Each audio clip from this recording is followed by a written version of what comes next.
Hello and welcome to the Superintendent's Perspective. I am Mario Salinas, Superintendent. I'm joined today by President of the Board, Miguel Mike Farias, and Edinburgh North High School Principal, Mark McCullough. Our topic today is graduating seniors.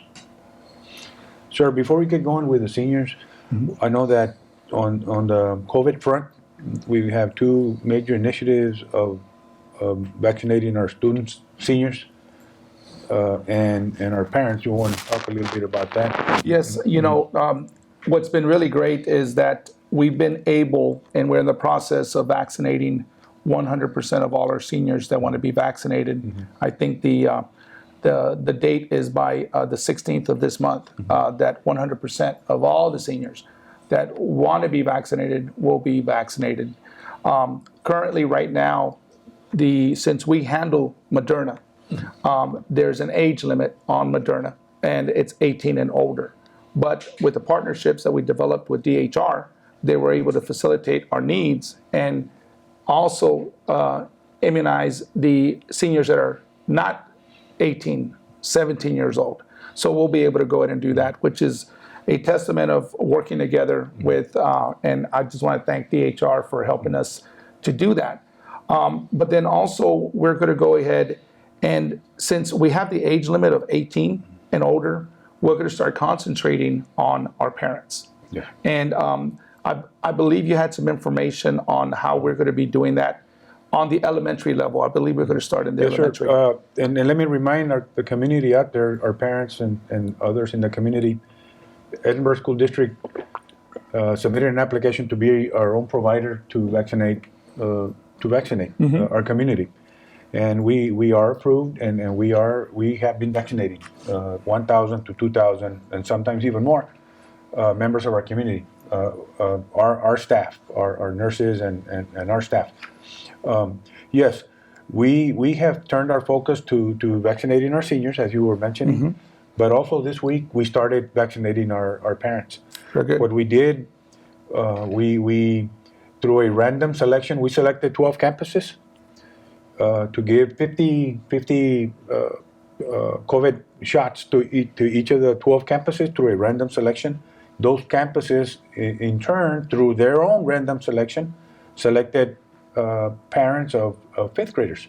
Okay. To start that process of starting to vaccinate our students, our seniors, starting with our seniors, and then with our parents. From here on in, we're going to be vaccinating more and more parents.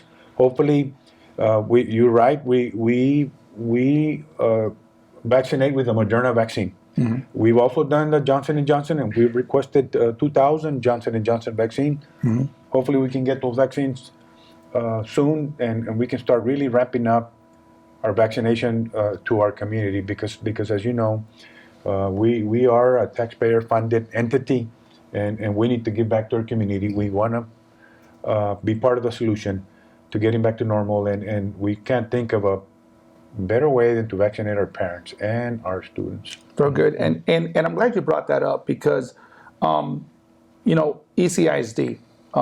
over 50% of the taxes that you pay comes to ECISD, and what a better way than to use those funds to give back to the community directly and indirectly, and not only that, but there's clinical studies being done right now that are going to be able to approve certain vaccines to be even to the age of 12 and up.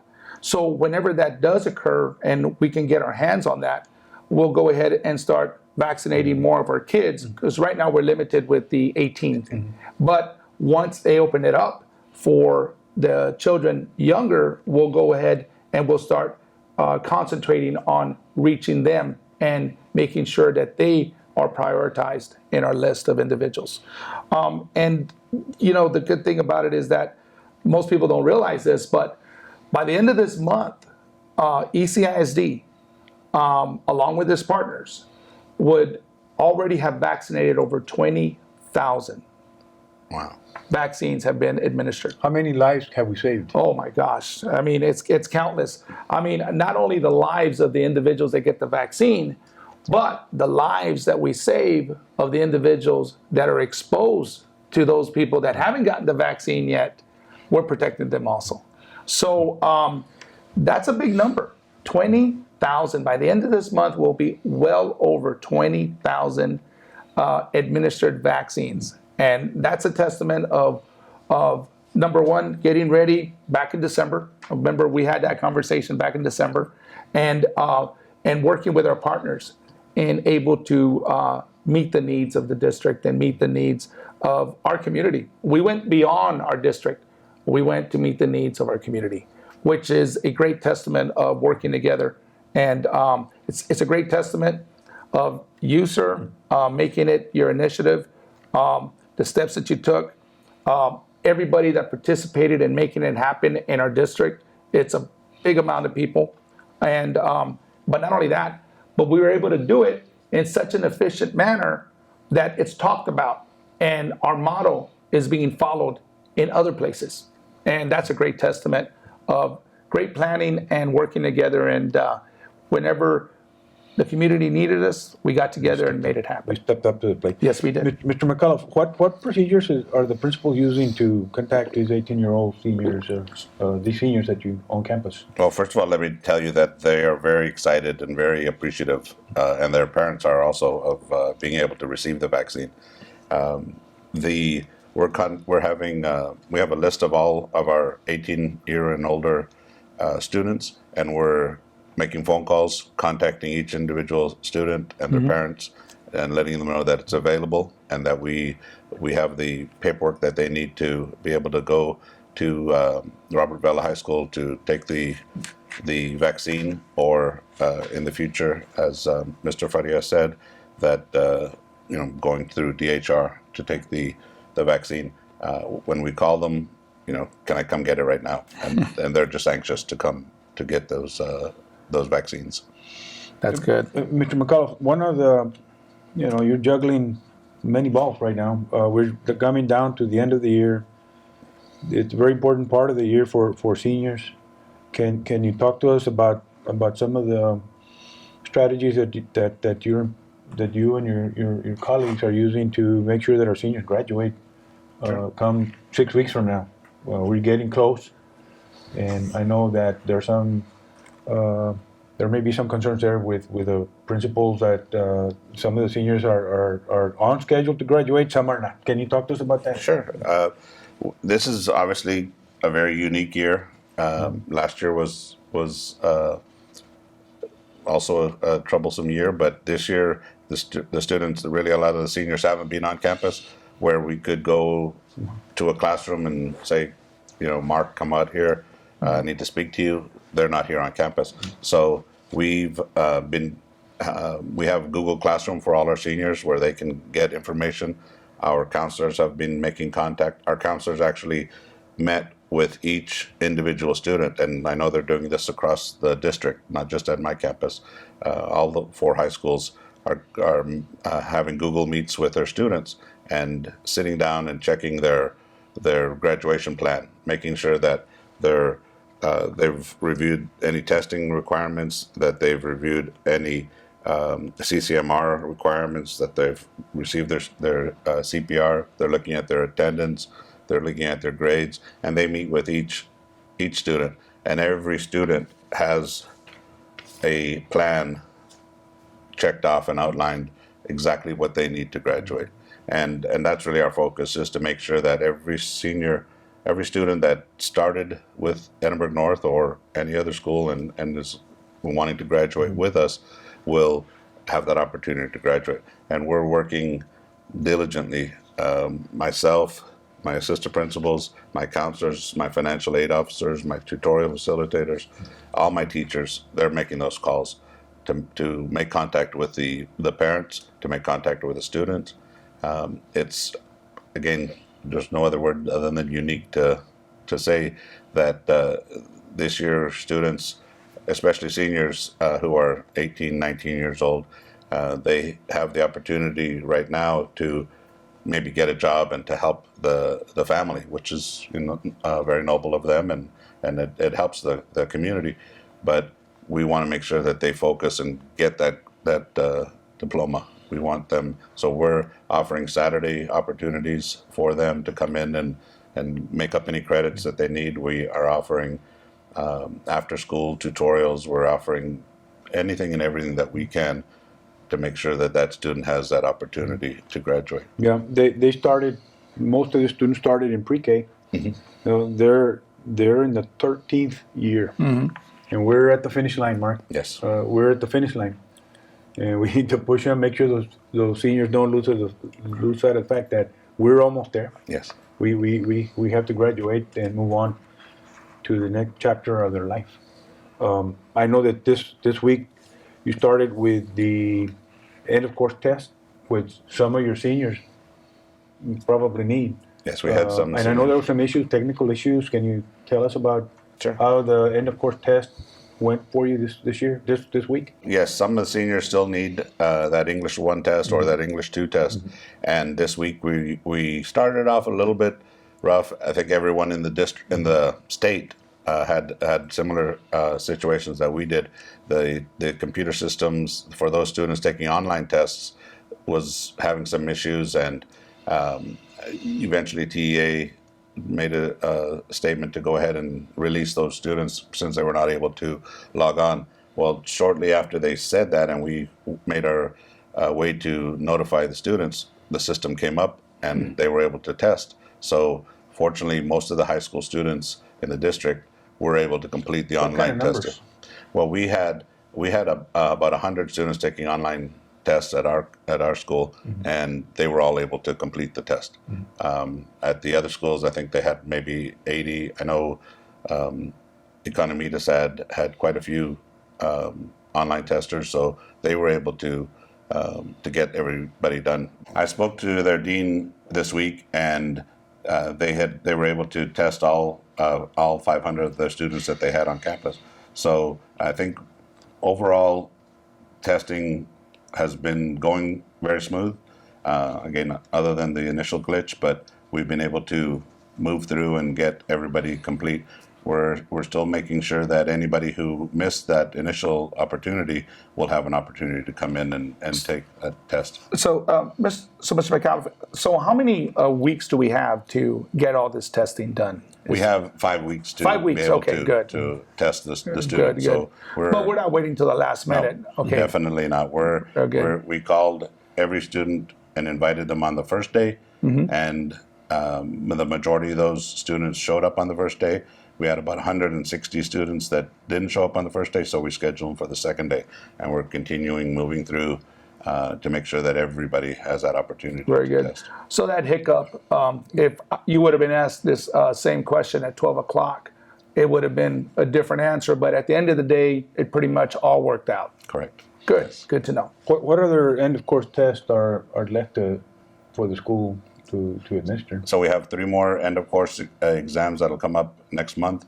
We have the algebra 1 test, the biology test, and the U.S. history test. And again, we have some seniors that need that algebra 1 test. Very few that need the algebra 1 test. We have some that need the biology test, and I think we're clear on U.S. history. But throughout the district, there may be a few that need the U.S. history test. Yeah, and when we talked about it, we talked a little bit about these end of course tests at a previous perspective.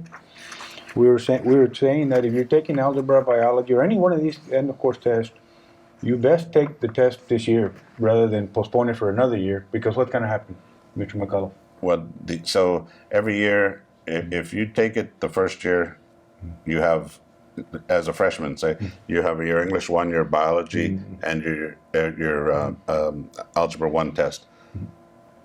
If you wait and say, I'm going to take these, then next year you have those tests plus your English 2 test, and then you have your U.S. history test. So there's 3 tests as a freshman, one or 2 tests as a sophomore.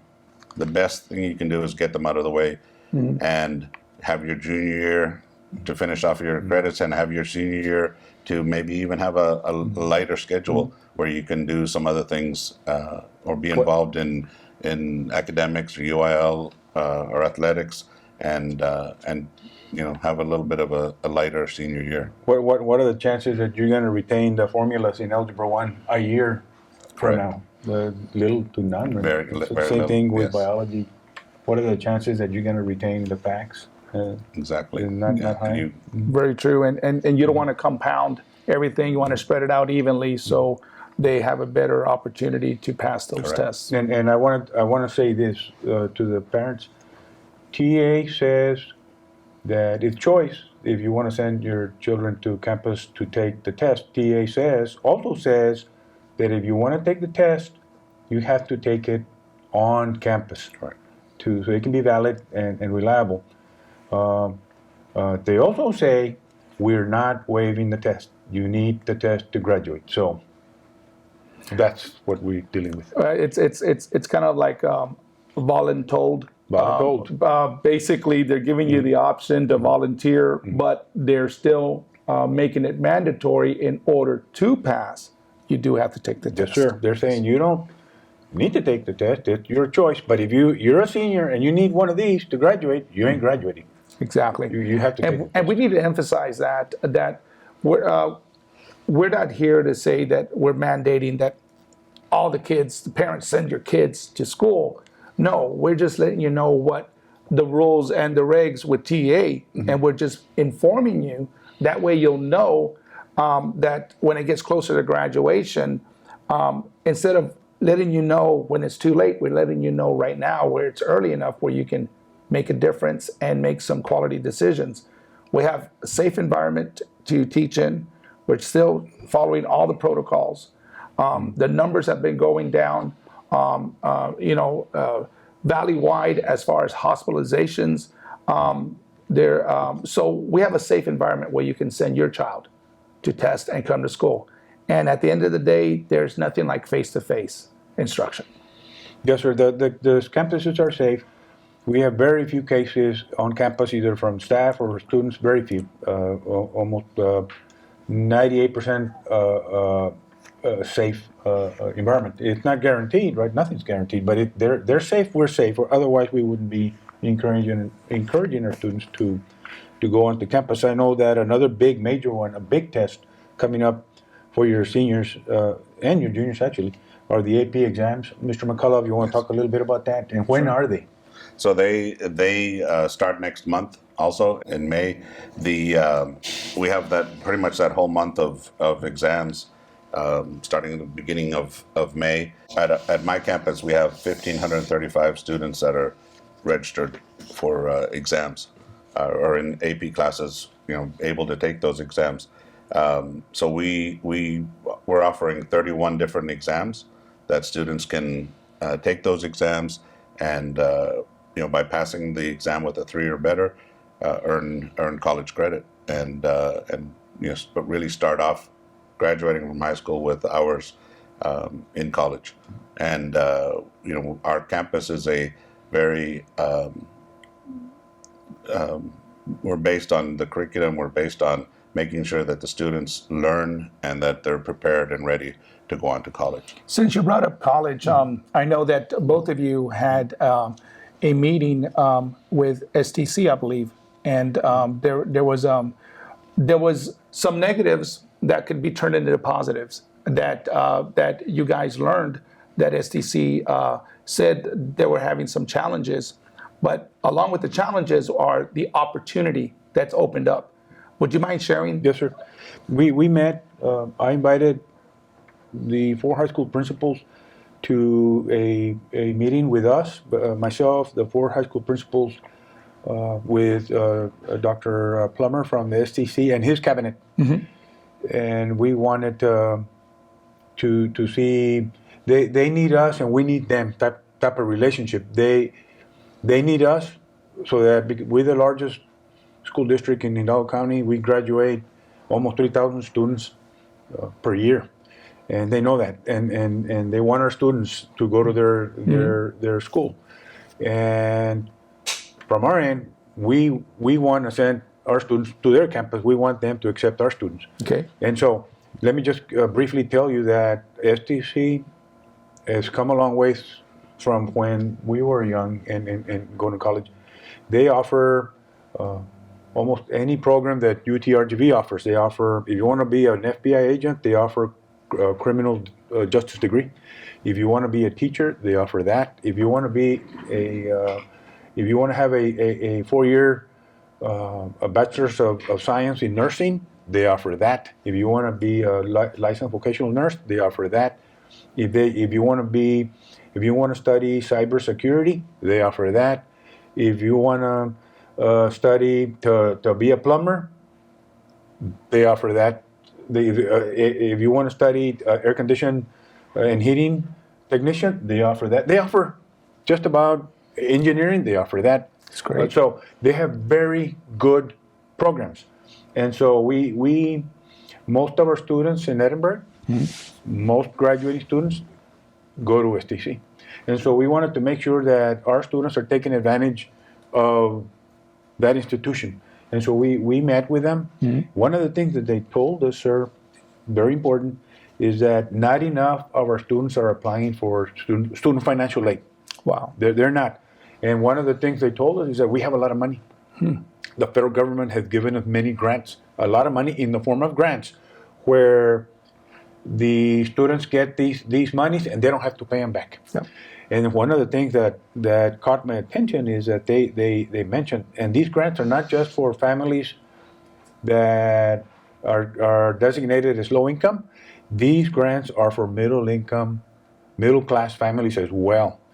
They're encouraging our middle class families to apply as well for financial aid, because they say not only will we pay your books, your tuition, and your fees, you're going to get some money back to maybe buy a computer. And, and the one thing that you said that a lot of people really sometimes don't understand or aren't aware of, a grant you don't have to pay back. So it's not a loan. Whenever we think of financial aid, we think of a loan. But these are the forms of grants, which means that this is something that doesn't have to be paid back. And we need to go ahead and take advantage of this opportunity and capitalize off of this availability of this really free loan. You don't have to pay it back to educate your children. Right. And let me talk to the parents that are out there. Yes. These applications are out there. I encourage the parents to encourage their children to go to those campuses and get these applications done, because, and I have children, a lot of these students think that money grows in trees, on trees. And they say, Mama will pay for the tuition. Well, tuition is not what it was when you and I were in school. It's expensive. You got to go to a bank and get a loan. Yes. Needlessly, because they're telling you, we have the money, come and apply. Mr. McCullough, if you want to elaborate a little bit about that. That was a very eye-opening experience that we were invited to go over to STC.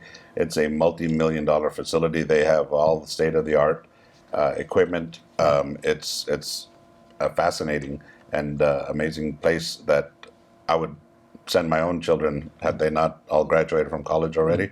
I would have not hesitate whatsoever to send them to STC. UTRGV is also a great university, but we are very fortunate with the support of you, Dr. Salinas, and the school board here in Edinburgh, to have already this year we'll be graduating another few hundred students with associate's degree from STC.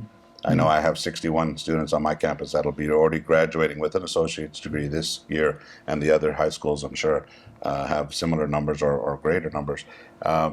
There's an opportunity for students, and this is what I tell. So before you go there, so does that save money to the parents? That it is free to the parents. The students are taking their classes at each of the Edinburgh high schools.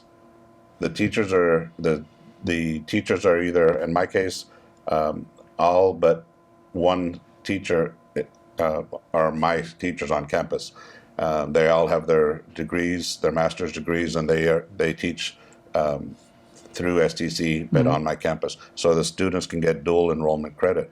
So they're taking classes from my teachers and receiving college credit. So we don't charge the parents for the classes. The books are bought through the district. It's it's an amazing opportunity for students to. And get so the- these students, if they were, let's say, to these associate degrees, if they were to enroll at UTRGV, would that shave off some of the years from a program here at the UTRGV? Let's say they were. Yes, so they transfer. A lot of these courses will transfer to other And then universities, saving the parents even and more saving money. them even more money. And Yes. time. And time. And yes. time. And- I mean, when you think about it, you start off already halfway done Yes. on day one with an associate. So that's very encouraging. And I've always told my well, even when I was at the middle school as a assistant principal, I would tell my 8th graders, in 4 years, I can guarantee you one thing: you're going to be 4 years older. You can either be 4 years older with a high school diploma, or 4 years older. Mm-hmm. Same thing with the high school. My seniors, in 4 years, or 2 years, you can get an associate's degree. In 4 years, you can get a college degree, a diploma. The time is going to go by. Yep. What you do with it is what matters. Yes, sir. Going on to college, going on to a trade school, going on to somewhere to do something to improve your life and your family's life. Mark, Mr. McCullough, one of the things that concerned me a lot from the conversation we had with the staff at STC was the fact that they told us, you and I and the rest of the principals, that not enough of our students are applying. They have very few, so that's a big concern for me as superintendent, and I know for you as a principal, and for the parents, I'm sure they may not even know that some of their children are not even applying to college. Right. So we've had different drives to have students apply. I know my financial aid officer has been meeting with our social studies classes, all the seniors, and explaining to them this is what needs to happen. This is how we can get you there. We have a full calendars, and all the high schools do, of opportunities for students to go online and apply for the Apply Texas. They can do the FAFSA. They can the TAFSA. They have those opportunities for the students. I actually have a list of every one of my seniors and which colleges they've applied to, which colleges they've been accepted to, and some that have already almost $500,000 worth of grants or scholarships that they've received so far. The thing, and I know we discussed it once before, applying is one thing, being accepted is one thing, showing up and enrolling and getting there to the campus. And just like I saw this week when my freshman students came in to take the EOC test, but really this is the first time a lot of them were ever on campus, and they were not comfortable or familiar with the campus, so we directed them where they needed to go, and they were able to take their EOC exam. Going on to another campus, STC, UTRGV, wherever they happen to go, there is so much help at those campuses these days. As you mentioned, when we were in school, you registered, you went to campus, and you looked around and you found out You were on your own. You were on your own, and there wasn't signs back there either. these days there's so much that the universities, the STC, they want the students there, and they're willing and able to help as much as they can to make sure that initial entrance into their school is a safe one and a happy one. Once you get in there, those universities, as it is now, they bend over backwards. They're gonna help you. They're gonna roll out the red carpet, and once you get enrolled, they're gonna make sure you graduate. I mean, the legislature is putting a lot of pressure on them for that. Mr. McCullough, can you give us a timeline about on the final weeks for your seniors, final exams? You got senior clearance. So we have senior clearance will be coming up again next month at the end of May. We're looking at different dates just to make sure, since we're graduating the seniors before the actual end of the school year, we're looking at we'll be discussing dates to make sure that we give the seniors an opportunity to clear and make sure they've got all their credits, they've passed all their EOCs, Their attendance is in line. Everything is ready for them to clear, and we know that they'll be walking across that stage. Obviously there are still a few seniors that are doing other things that haven't finished all their requirements. So we're looking at having a few days between their senior clearance and graduation to be able to make sure that they finish off those requirements. So we'll be looking at that and letting the seniors know this is the final countdown. This is when this needs to happen. Obviously, we would love every senior to be prepared and ready, but there are a few throughout the district that have taken on jobs or doing other things that don't realize that it's coming up and it's going to be here, and we want them to be prepared and be ready to graduate. And they've walk come across so that stage. far, and they're so close. And we as a district will do whatever it takes to make sure that we give every opportunity possible to that student and open up the doors, whatever we need to do to help them to push them over and to graduate, and then to start either a trade or a college or go into the military. So it's something so important. You've worked all this time, for 13 years, as you stayed at pre-K, 13 years, and you're so close. You got 6-7 weeks left, and you're that close from graduating. Make every effort possible. I encourage the parents to encourage the children, the kids to come. And we have everything that they need to succeed and to graduate. We just need their participation. That's Mr. exactly McAuliffe, if a parent wants to talk to the school about their seniors and the status of their children as seniors, what do you suggest the parents do? They can call directly to the school, talk to myself. They can their counselor. We have on our website, we have all of the information available, but dial 956-289-2502. That's a direct line to my office. My secretary will answer it, and we'll make sure that those seniors are ready. As Mr. Farias mentioned, we're ready to do just anything to make sure that they're ready to graduate. They ask for a counselor, they'll send them to the counselor's office, and then they'll figure out if it's who the counselor would be, because I'd imagine many parents do not know who the counselor is. And that takes us to graduation schedules. Let me review this with the community. On Thursday, June 3rd, at Richard Flores Stadium, Economides graduates at 8 o'clock. On Friday, June 4th, at Richard Flores Stadium, Edinburgh High School graduates at 8 o'clock. On Saturday, June 5, at Flores Stadium, Robert Vela High School graduates at 8 o'clock.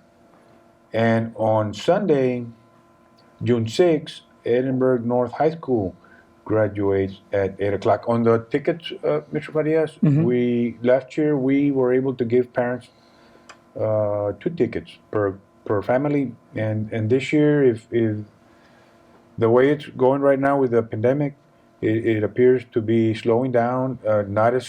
It's not as widespread. If we were to graduate this weekend, we probably could give the families 4. Yes, sir. 4 tickets And still be safe. And still be safe. Yes. So who knows? We may be able to give 6. We don't know yet. We don't want to make that decision, but I can tell you right now, if it holds up the way it is right now, we could give them at least 4. Very good. And then also, the ceremonies will be also live. Live streamed. They'll be live streamed, and they'll be done through different broadcasts. I believe one of them is KRGV TV, and the other one is Somos El Valle and Spectrum Cable. So if you're not able to go ahead and get a ticket, definitely it'll be live streamed. And also want to point out it's 8 p.m. So don't show up in the morning, just to make sure. You're right. 8 p.m. 8 p.m. Yeah. So I don't want you showing up 12 hours earlier. But our last experience of having it the way we're doing it this year was very memorable, and it's the biggest ceremony of the year, and it should be, because it's a great accomplishment of all the hard work of not only the student, but also the moms, the dads, the uncles, the abuelitos, everybody that pushed them to don't give up. And it is a great day to celebrate a great accomplishment of all the students, and also to honor the parents and everybody involved in helping them pass that threshold and go into adulthood properly equipped. And like I said, some of them may go into a trade, some of them may go into further college, some of them may go and serve our country. But any decision they make, they'll be properly prepared to meet whatever challenge they go for. You're right. If I recall from last year, the pageantry, the moment, the moment that it is, it's a milestone for all of us, for most people. The color, the emotion in the air. You're right. It's a beautiful thing, and I'm looking forward to that. And as I'm sure both of you are, Mr. McAuliffe and President Farias. One of the best things is to see all those students walk across the stage. Yes. And I think each of the ceremonies last year took about 2 hours. So just that way parents are aware that, it's about a 2-hour ceremony, but it's in the evening, so it's a little bit fresher than mid-morning or afternoon. It's quite a bit fresher. Quite a good. And the good thing about it, the second time around, of course, whenever you do things the first time, there's a lot of learning, the learning curve. So the second time around, we've already addressed some of the issues that we may have experienced the first time around. So it'd be a lot smoother. And I just encourage everybody. We got about 7 weeks left before we come to the finish line. And I encourage everybody to go out there, encourage the student to do whatever it takes to graduate. Please. All right. Thank you for joining us for the Superintendent's Perspective. Stay safe and stay healthy. Thank you. Thank you.